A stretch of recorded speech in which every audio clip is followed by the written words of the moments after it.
So welcome to Neighborhood Weekly Radio. We have a very special guest for you, my cousin Ian Harvie, fresh from his appearance on Curb Your Enthusiasm last night. Ian, congratulations again on a great episode and Oh my playing a God. key role in it. Yeah, I'm so excited about it. I've been holding on to this. Mark, I told you the secret. It was in December 2022, I think, that I had told you the secret of what I had just done, but I couldn't let the cat out of the bag until yesterday. So, it was a painful secret because it was so exciting to have been asked to do this role on Curb Your Enthusiasm. And I told the story on Instagram today. I got to play this guy uh, who is transgender, and when he was previously female, he used to date Larry David, and they used to be intimate. And Larry had this thing about wanting to always be intimate on the floor. And he would never want to like have relations in an actual bed or anywhere comfortable because he didn't want to cuddle afterwards.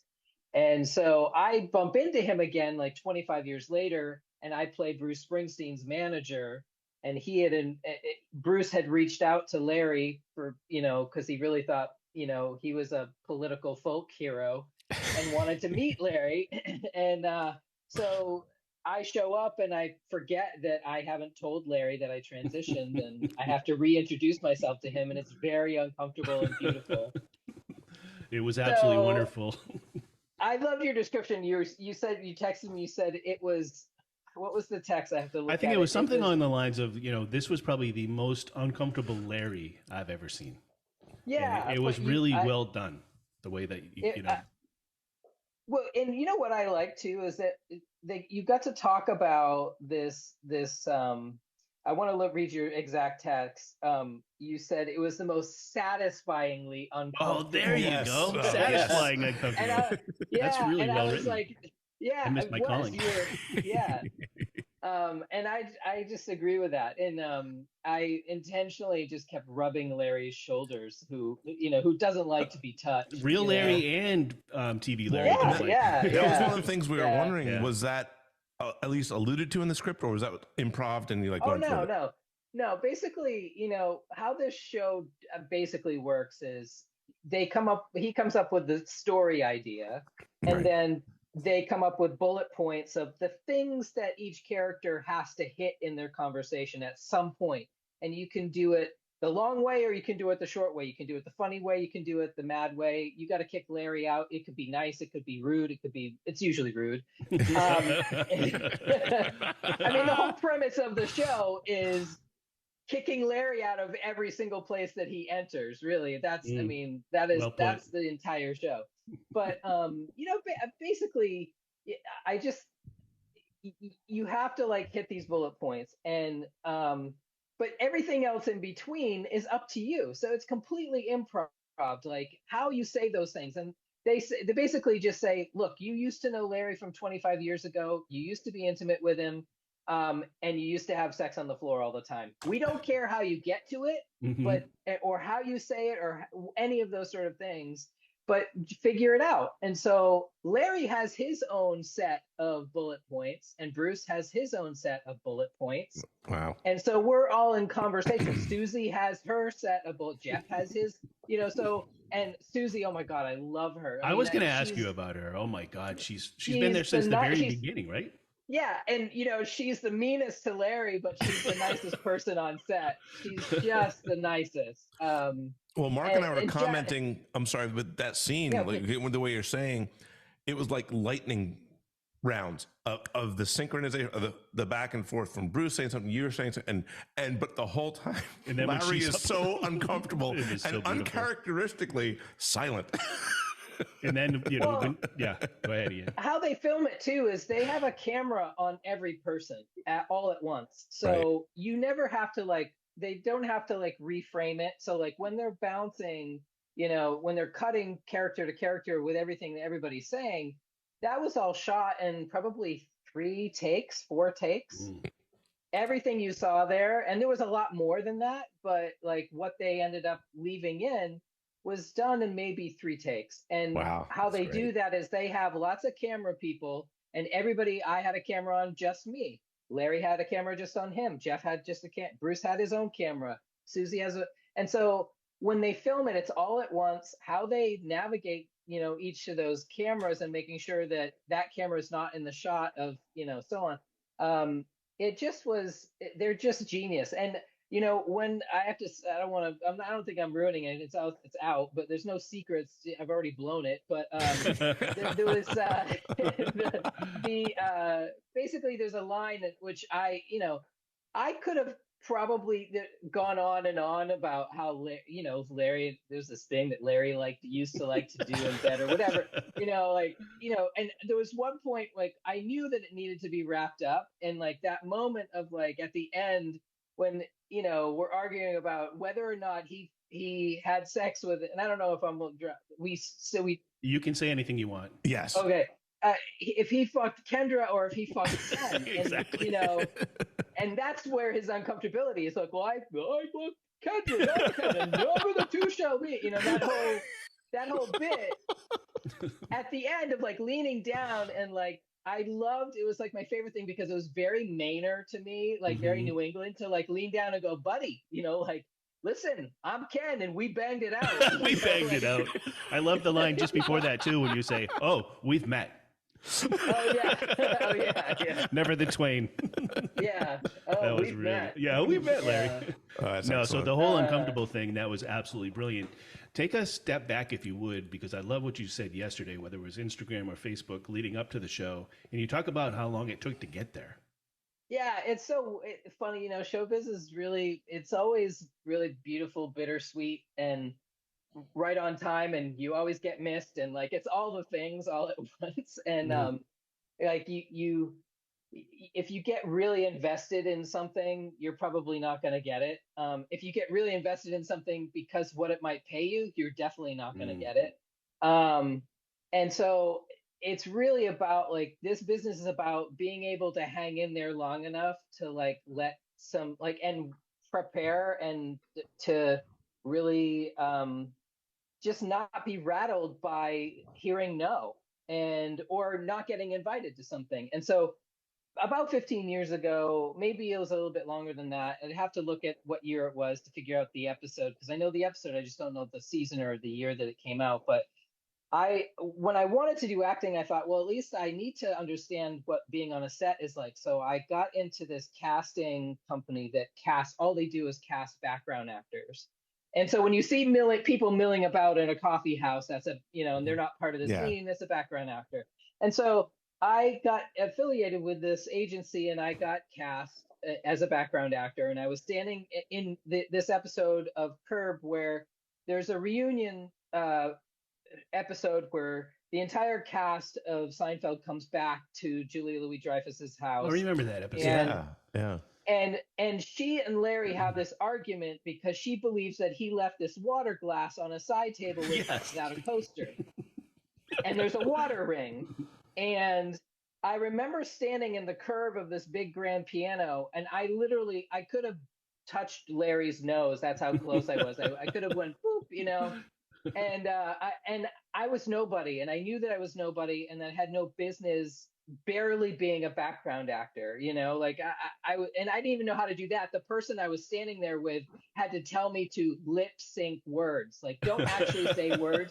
We're going to pretend to have a conversation, but we're going to fully lip sync, because I was just answering her questions. She would be like, and I'd be like, I'm sorry, what'd you say? So she had to teach me how to be a background actor. So anyway, Larry's standing there. He has a little Post-it notepad of little notes that he took in between shooting scenes with Julia. And I was listening to their banter, and I knew it was an improv show. And I had everything in me as a comic, because comics always help other comics tag their jokes and make it better. Mm-hmm. If your friend comes off stage and just did 5 minutes, 10 minutes, and they did a new bit, and you're like, oh, I have a tag for you, and you give them a new tagline to up the joke to make it better, it's like that's what we comics do constantly for each other. It's like, and it's always a joke. It's like, oh, you owe me $1, you know? Like I've given my friend Margaret taglines. She's given me taglines. Like we've given each other premises. Like it's just something that you do. But you don't do that on a TV show with Larry David as a background actor. And so I remember sitting there going, I want to say this thing to him. Like, I think it could be really funny. I got a tip for you, buddy. No, you just don't do that. So no. I literally was like, don't say a word or you will never work in this industry ever again. So I kept my mouth shut and I just watched the process, and I was so envious. I just thought, I want to do this. I want to do this so bad. I want to be on this show so bad. And I just knew it was a dream, and that, it seemed really unattainable. And then fast forward about 10, 11 years later, and I had done a few acting things, been on a few shows, and I get this audition for Curb. My manager calls me and says, hey, we have a request for you to audition for this role. And it was a totally different role. It was a trans role, but it was to play Funkhauser's daughter who transitioned to be his son. Oh, wow. Okay. And cool. And that actually, that all that episode happened, but it was down to me and then this one other guy. I actually auditioned, and then I got a call back to audition again. And usually that's for like chemistry or to see if the person you're going to be playing with, it likes you. In this case, it's Larry. My scene would have been with him. And so I auditioned my second time with him. And in the room, it's me and him. It was almost like a tiny, like, it was like a tiny office kind of thing, and we were at one end of the room, and then there was like 10 people crammed into this room watching us do this improv scene. And I made him laugh, and I thought I could go to sleep and I could die. That's right all now. you needed. That's it. Tomorrow. I'm good. I'm good. You know what? And I remember just thinking, does he laugh for everybody? Does he laugh at everything? And I don't think he does. I think he's just the opposite of that. Yeah, I think Leon is probably one of the few people that can make him really, really laugh. Absolutely. And or maybe Susie. Yeah. Oh my God. Yeah. So anyway, good feeling. Good feeling. I felt so. I left that audition and I called my manager and I said, David, I just made Larry David laugh. I could die now and I'm good. And he's like, I don't know if you understand how big it is to get an audition for this show. There are so many actors who want to be on it, and like huge stars that want to be on it, that are not being cast on it, that are not being asked or whatever. He's like, so getting an audition is like kind of like getting into Harvard. He's like, getting a call back is like getting into Harvard like times 100. Right. And he's like, just that you made Larry laugh, and that he's like, you're on everybody's radar. Don't worry about it. Like, let's hear what the casting people have to say. And so it's down to me and one other guy, and the other guy got it. And I was like, you know what? It's strange. Like, I definitely hoped, but I also have never been this person that has like been like, that should have been mine. never, never. I've never been like that. I'm like, I don't want to do it if I'm not meant to do it. I just don't believe in that kind of stuff.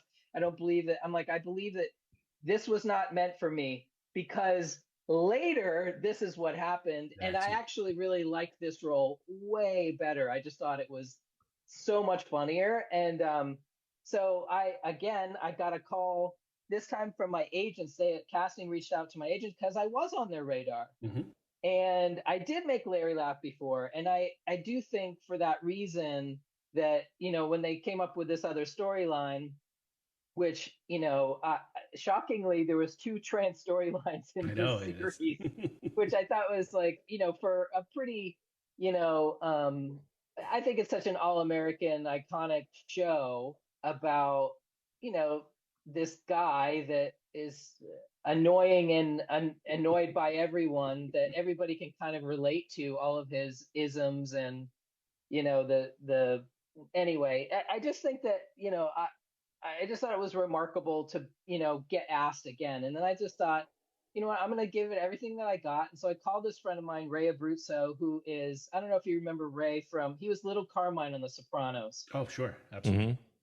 He's so goddamn funny, and he's such a huge fan of the show, and he knows Larry's sort of dialect. And so on my audition tape, he sounded just like Larry.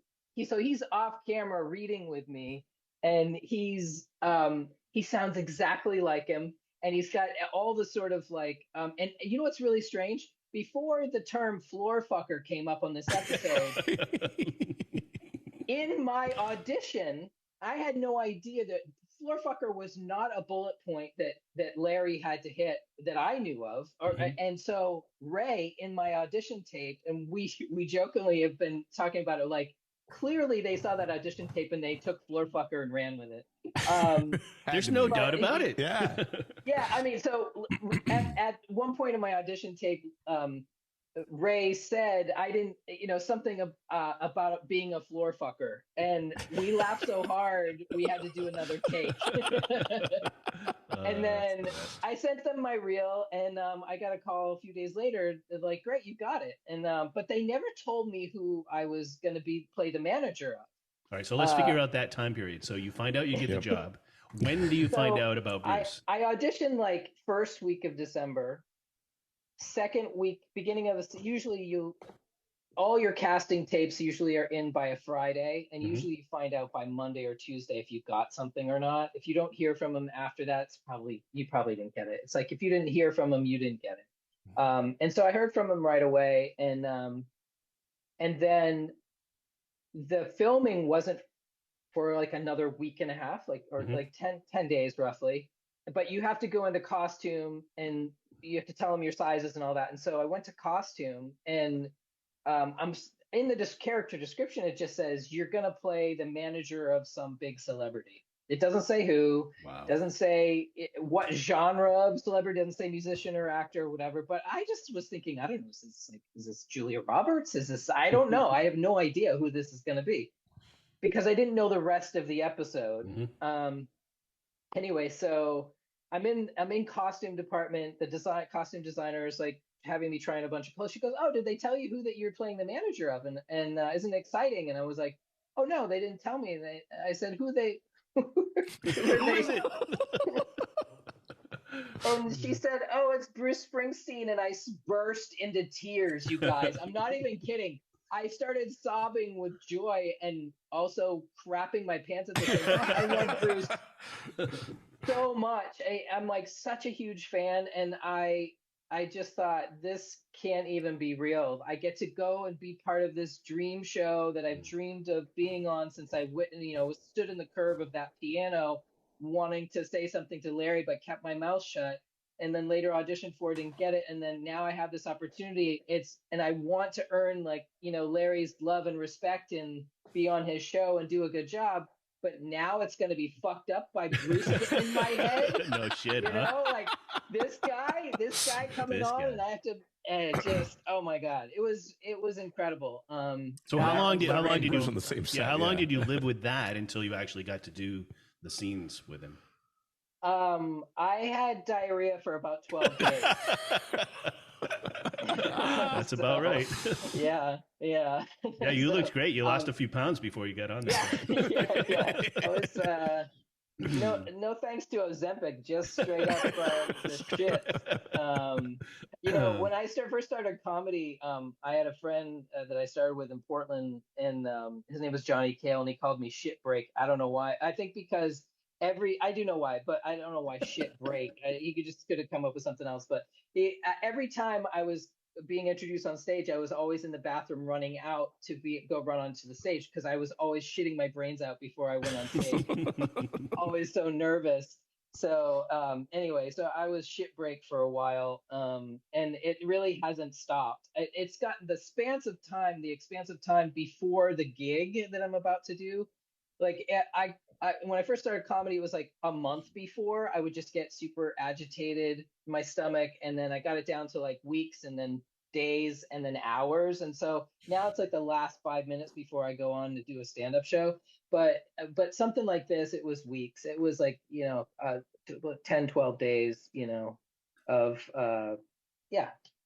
Since you took us back there, let's talk a little bit about how that got started. Yeah, So I'm curious. before you started in comedy, I remember you being a web designer or some things that were Yeah. like crazy like that. So what was your first experience? I was in my web design office and I got a postcard from this guy named Tim Farrell who Oh, runs a Tim is comedy still doing writing it. class. He's still doing Yeah. it, I think. Yeah, he's totally still doing it. And he runs a comedy workshop and also a comedy night, which is always also a storytelling night at Blue in Portland right now. Oh, wonderful. Oh, And yeah. he's a really cool guy. And he just randomly sent out postcards. I got one in my office at Portland Websmith when I was tapping away on my computer, building websites. And that postcard sat on my desk for probably, I want to say 2 or 3 weeks. And I looked at it for a really long time thinking, I really want to do this. And I don't know if you remember this, Mark, as kids, when we would spend like New Year's at the Keefs, at our cousins, the Keefs, we would put on shows for the family, and I would come out in the intermission of like these plays or theatrical productions, and I would do stand up, but I wouldn't do stand up because I actually would write the most nonsensical jokes. I remember ever. them well, actually. Actually, there was one. I'll tell you what my first joke was. What do you get when you open the refrigerator door? What do you get? Bobby Orr. What? That was the first joke I ever wrote. That's fantastic. All I knew that Bobby Orr was a big hockey player at the time. The Keefs loved him. And it rhymed with refrigerator door. There you go. So it got better from there. Yeah, not much, but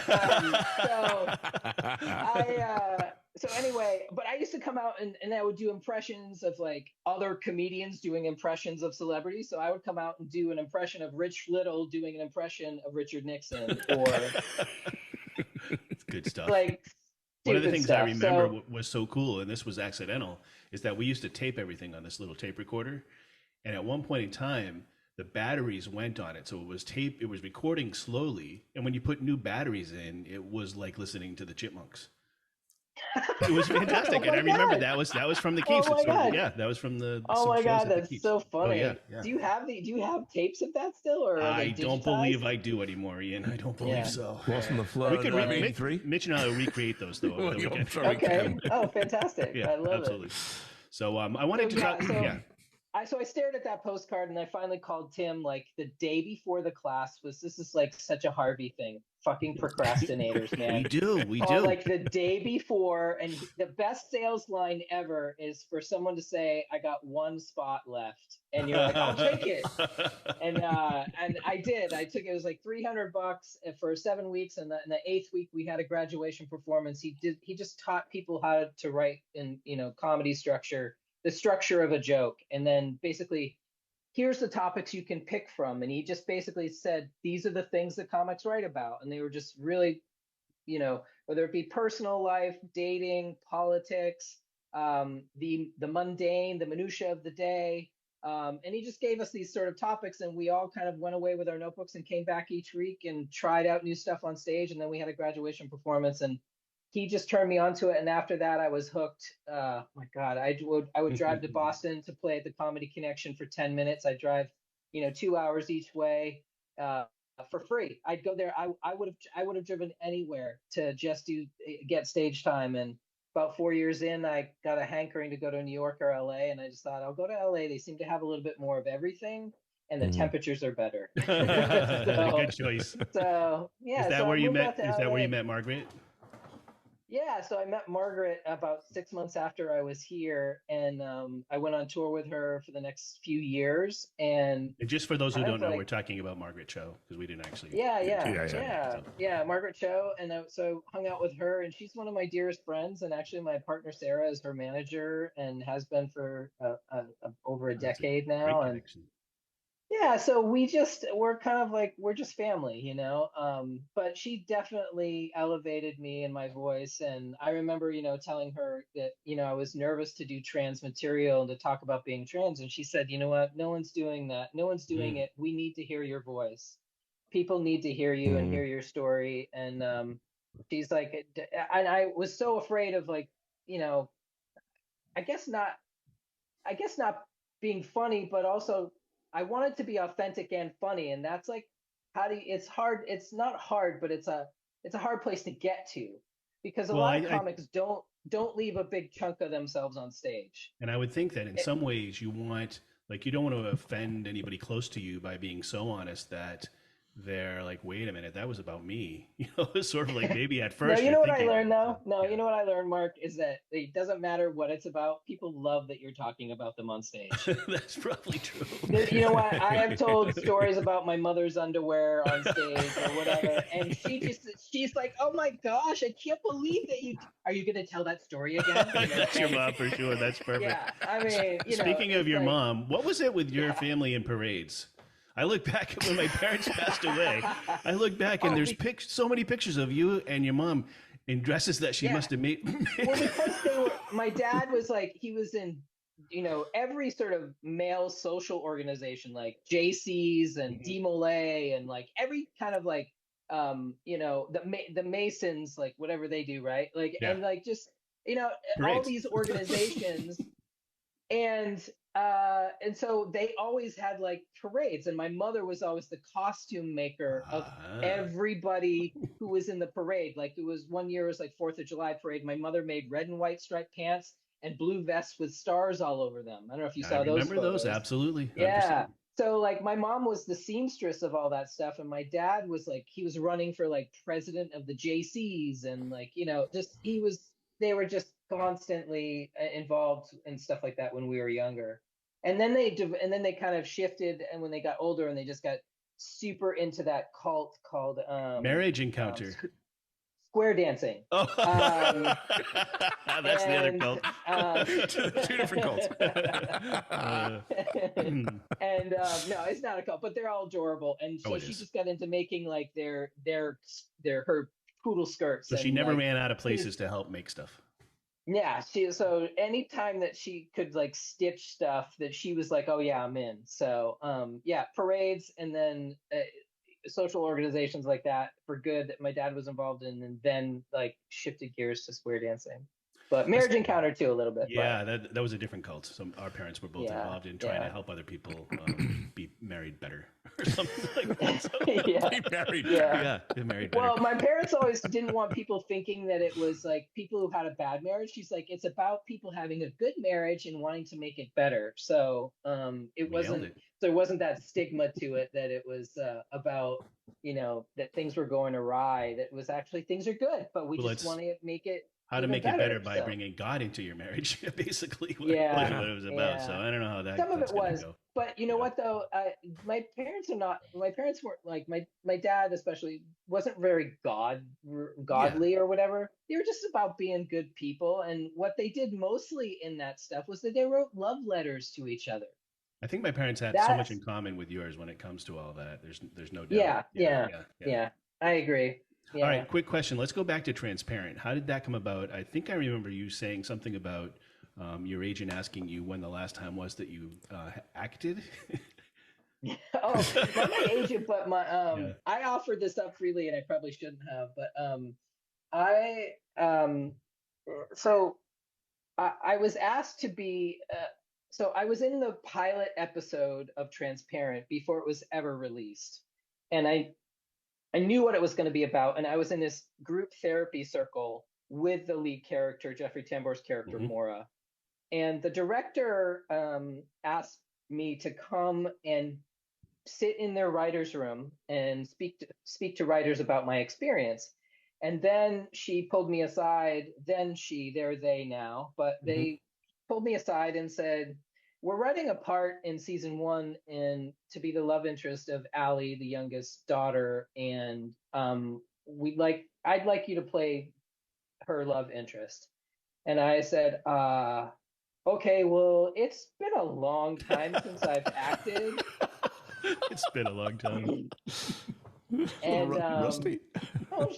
She was kind of like, she was like, well, like what was the last thing you did? And I said, it was The Hobbit in 8th grade.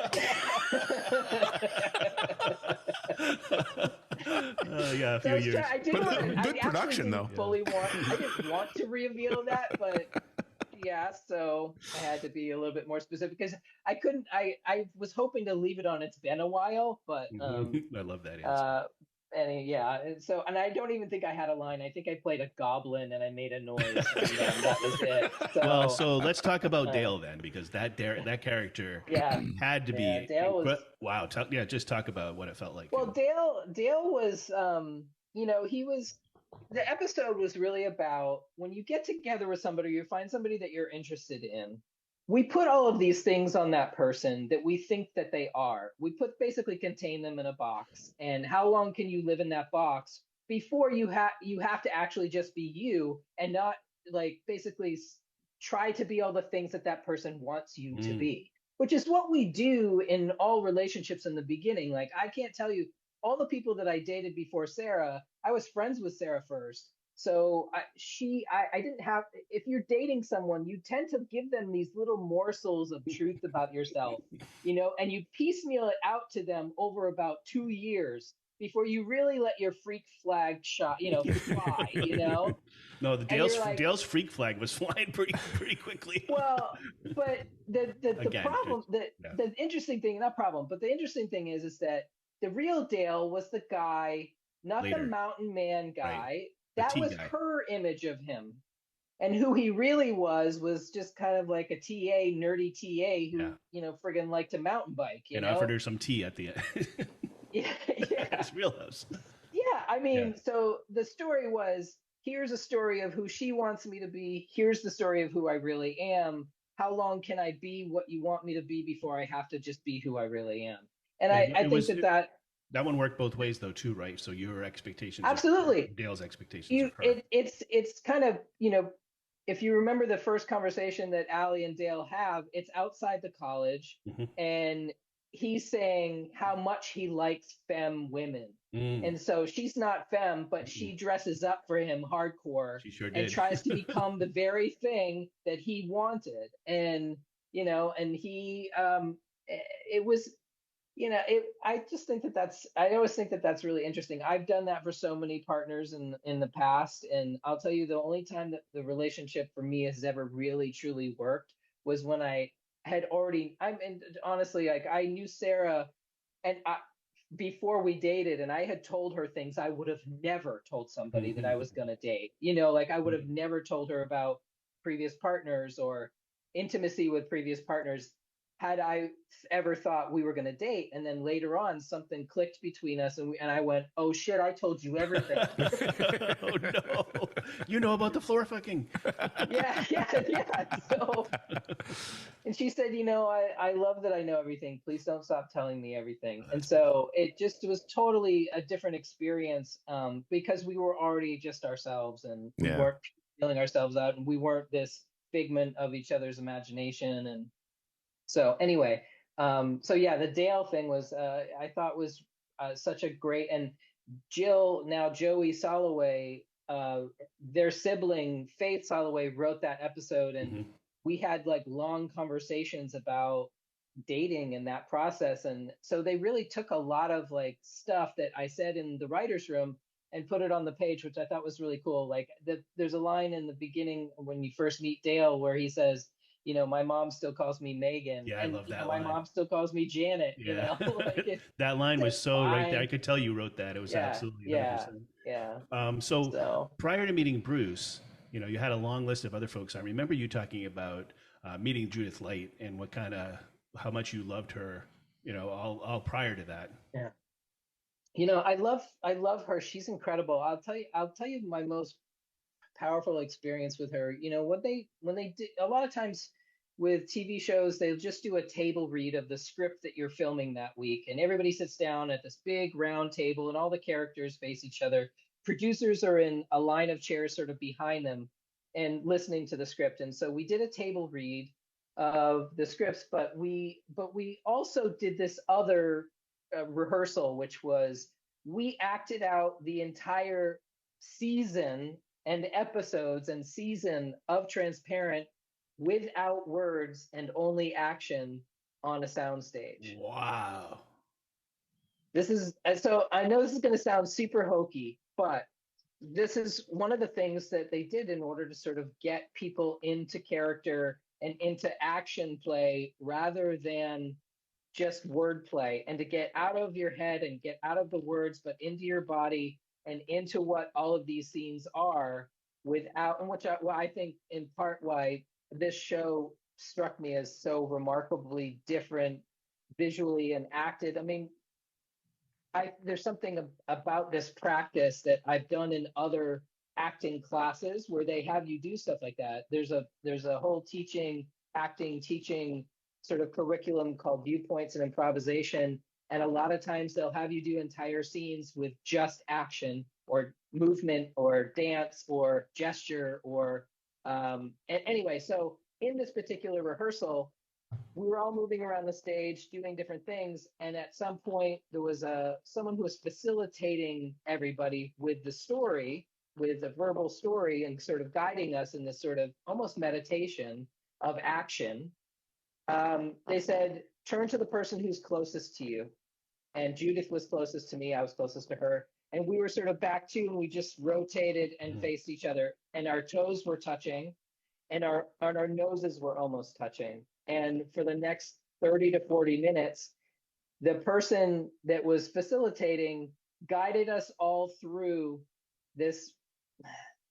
Whoever, this is like, basically, everybody was partnered with somebody, and that facilitator took us through every emotion you could possibly imagine. And Judith was, at times in that moment, she was my mother, she was my sibling, she was my child, she was my pet, she was my my spouse, she was she was every person you could possibly imagine in that guided thing. And after that, she came to the play that I did in New York, and there's after that moment that we had with each other, I've seen her a dozen or so times since then, and every time we go right back to that moment. Oh, that's amazing. Oh, wow.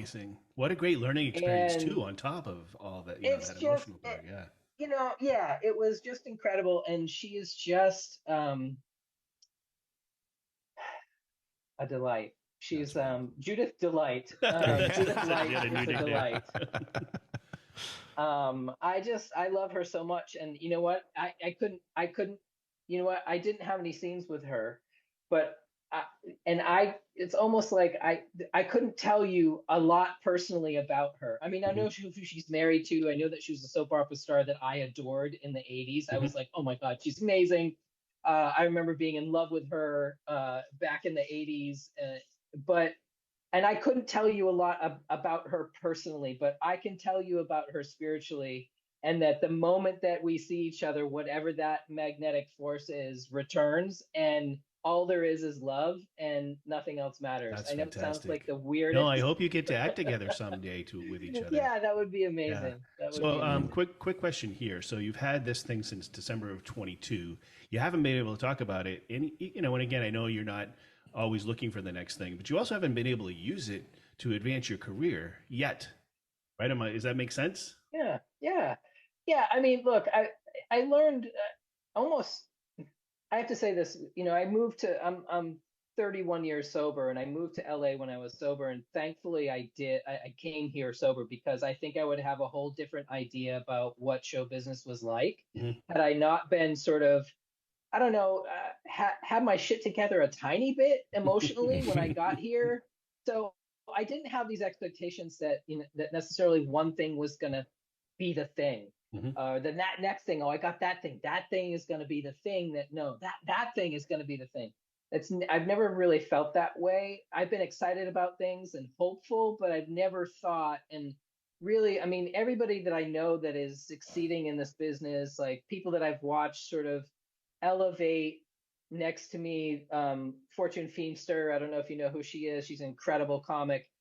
The truth is, everybody who works in this industry works really fucking hard.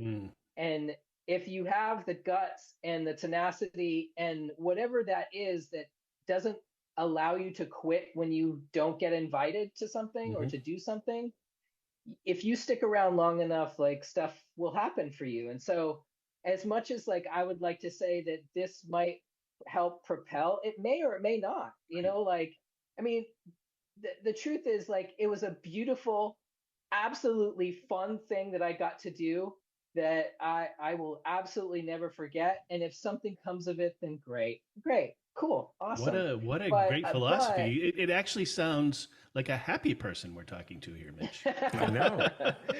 You know, We don't I, get many of Are you those. taking notes? I'm not. I should be. I actually, Sarah has called me one of, not in a mean way. She's like, you are like one of the like most like unbelievably happy people, positive people I've It's ever really met. true. It really So is. she does this. It's so funny. I had a previous partner a long time ago that she used to really despise me because of my good fortune or my good luck. If I got a good parking space, she'd be like, "Oh, I fucking hate you. You can fall into a bucket of shit and come out with a new sweater." So she just despised me. And I'm with somebody who's like, no, bring me the good parking spaces. Let's do this. Like, This is great. like she's just, yeah,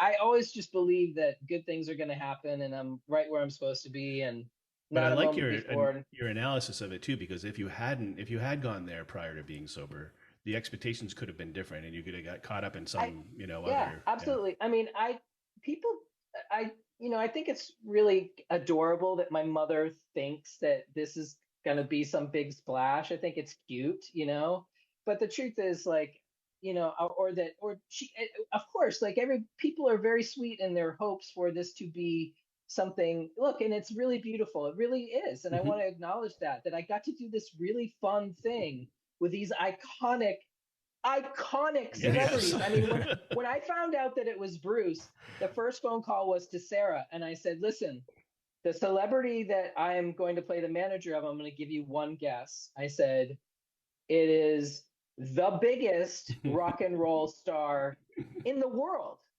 in the world.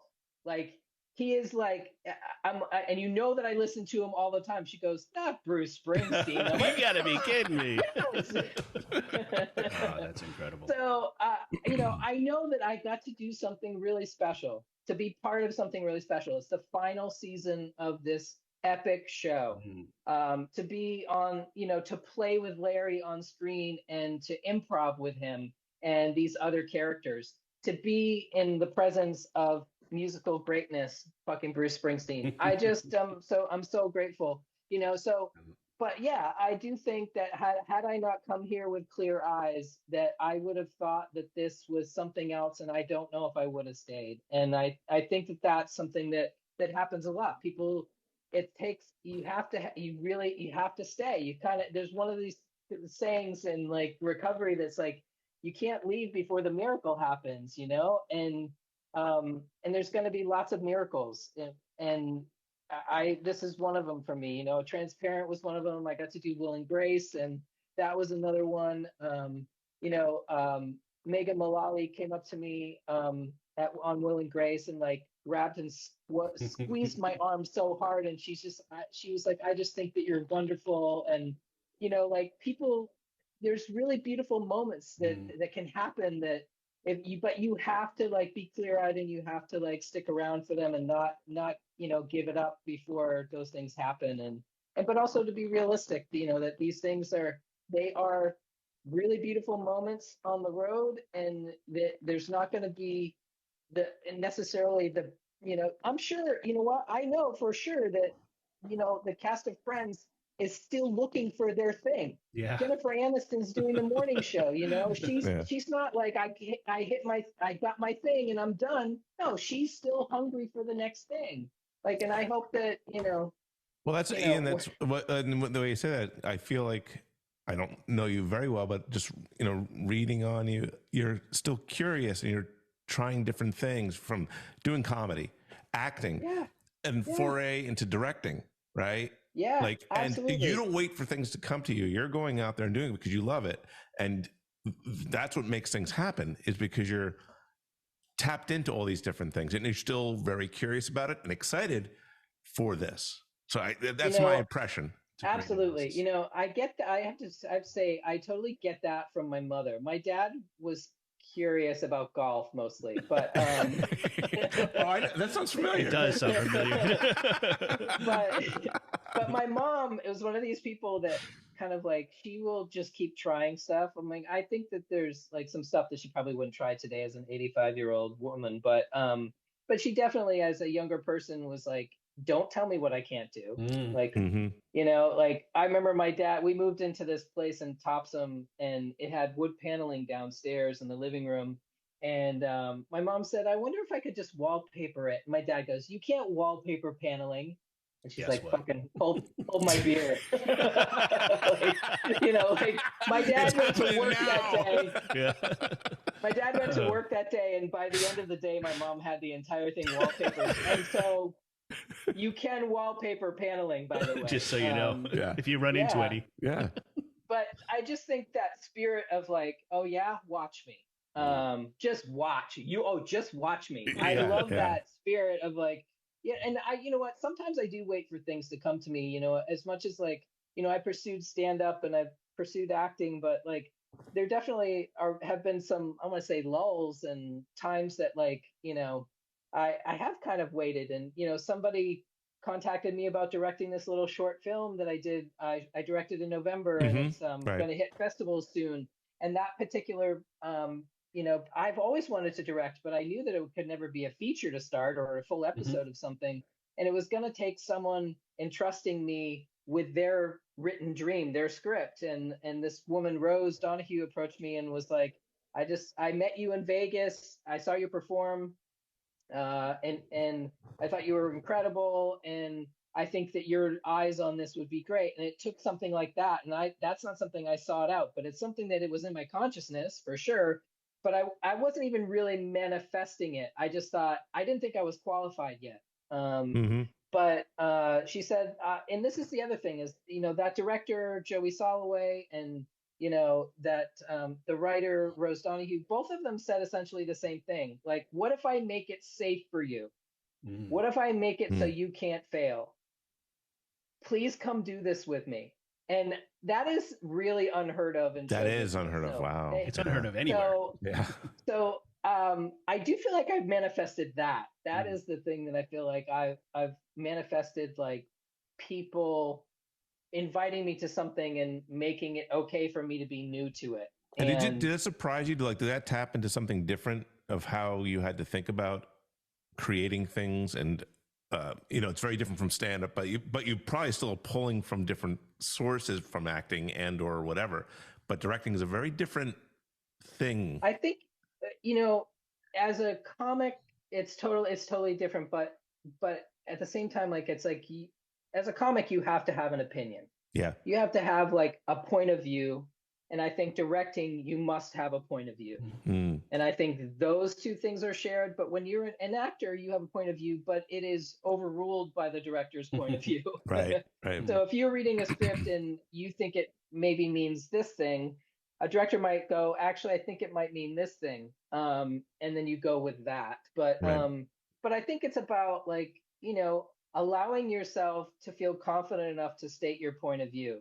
And I do think that I do that in comedy. And so, and also, you know, I don't know if you know who Jay Duplass is, the Duplass brothers. Sure. Yeah. Jay and Mark. He was one of the first people I called when I got asked to direct. And I said, I don't know what the hell I'm doing. And he said, your job is to make the writer's dream come true. And that is, he's like, and everything else is going to fall into place if you can remember that. Like whoever wrote it, like, they have a dream and they would like to see it be made and come to fruition. And sometimes your job is going to be, you know, making people feel welcome on set and that they belong there. Sometimes it's going to be grabbing coffee for someone, you know, like, you know, and sometimes it's going to be, you know, sitting as if you are in a theater and telling the people that you're working with that something is working beautifully, or if it's not working beautifully and why and what that adjustment is. And so he also said the best advice that he gave me was, you're going to be so excited after you shoot your first scene. He's like, that you're making a movie. He's like, you're going to be so excited. Shoot it again. Oh, wow. Because you do not have any idea if it was actually any good because you're too excited Interesting. to know. Good advice. Yeah. So yeah. So anyway, so it's really about it's about a lot of things, but it's really about, I think, reading a script and understanding what it is, and also having your lens on it, and to I feel like kindly extend that vision to the people who you're making this dream come true with. And then, you also kind of have to be flexible too, to throw stuff out the window that isn't going to work. I learned how to write a shot list. I learned how to do a storyboard. I learned how to do things that I had never done before, that was all new to me. And I don't know, I just learned, I want to do it again. I want to do it a million more times. Wonderful. Yeah. So I get really high off learning something new like that, and it just makes me want to do it again and again. So that's excellent. It's great stuff. So you take a minute here if you have something you want to plug, or if you're going to be on the road, let us know, and we'll certainly do what we can to promote. Yeah, I have a show here in LA, and coming up Monday, May 6th. It's part of the Netflix is a Joke Festival. It's called Ian Harvie and Friends, and it's me and Roz Hernandez, who is so goddamn. Everybody on my show is so funny. Roz Hernandez, Kel Kripe, River Butcher, and Jay McBride, and myself. And it's all a trans and non-binary show that Netflix is having us do, and I'm super proud of it. And it's at the West Side Comedy Theater in Santa Monica. And I don't know if people happen to be in this area that are listening, come down and check it out. It's going to be a blast. I also have a show in Santa Barbara coming up in June. That just go to my website and I'll post all that stuff on my dates. It's just ianharvie.com. And yeah, I'm so grateful that you guys asked me to be on. Thank you so much, and congratulations. Yeah, congratulations. It was really wonderful to watch last night. And we were texting back and forth prior, and I think again when Ian was talking about not being super confident all of the time, and you basically said to me, "I hope I don't suck" or something like that. Well, dude, it was way beyond that. It was fantastic. I was texting Mark. I'm like, I'm laughing out loud. As the scene going, I couldn't stop. Oh, I love it. And I think I'm learning now that I've got to learn to live in the moment a little bit better and be more like Ian. Oh, you don't live in the moment? No. What moment? What? Yeah. Anyway, that leads me to a song request. Okay. I have a song request. Okay. And it was quintessential Bruce, but it's really about that freedom. It's about that freedom of being in the moment. And Born to Run, man, is it's one of my favorite all-time songs. I hope somebody plays it at my funeral or my memorial, because I really felt like that getting this moment to run with Larry and Bruce and Jeff and Susie, like to be able to be in that room and to be totally free and playful and not know where this is really going to go, was a really beautiful. And I just think that like we're all meant to be like that. But we're just contained by so many different things, and I'm so grateful that I got to run with those guys. So maybe you guys great choice. We're going to play that on the way out. Well, Ian, fun fact: Bruce and I played the same stage. It was 10 years apart. It was 10 years apart, but down in Jersey. Down in Jersey, because I'm a Jersey guy. I'm a Jersey guy. That's amazing. All right, thanks. Well, if you're a Jersey guy, you're innately a Bruce butt. I am. Guy, and right? It is a funny. His autobiography. His first gig that his early band played was at the Middletown Swim Club, and I used to live down the street from it. So. When I speak to him, well, you gave him my number, right? Yeah, so I mean, we're gonna figure that out. Yeah. Okay. Good. Then we'll figure that out. That number again, actually. Yeah. I listened to his autobio while I was driving across country. Oh yeah, me too. COVID summer. Yep. And after I spent 2.5 months in Maine, and I was obsessed. It's such a great book. And it's fantastic. It's even better audio to hear him tell it. Nothing better than the author telling you the story himself. What's amazing as he's telling all this, I know every place he's talking about, like Jersey Freeze. It's on Route 9. I've been to Jersey Freeze. I know where that is. You know, all these things. And it's like, I love it. Oh. So Hey, thanks I again almost for. would like to listen to his book and go to all those places. Anyway. All right, That'd we'll be make that fun. happen. Actually, Yeah, not a we're bad gonna- documentary. There you go, documentary. Yeah. All right. Yeah. Thanks, Ian, again. All right. Very much Thank enjoyed you so it. much, and congrats again, Thank and you, best of guys. luck. We'll see you this summer. Thanks, cuz. Love you guys. Thank Love you too. See ya. Thank you.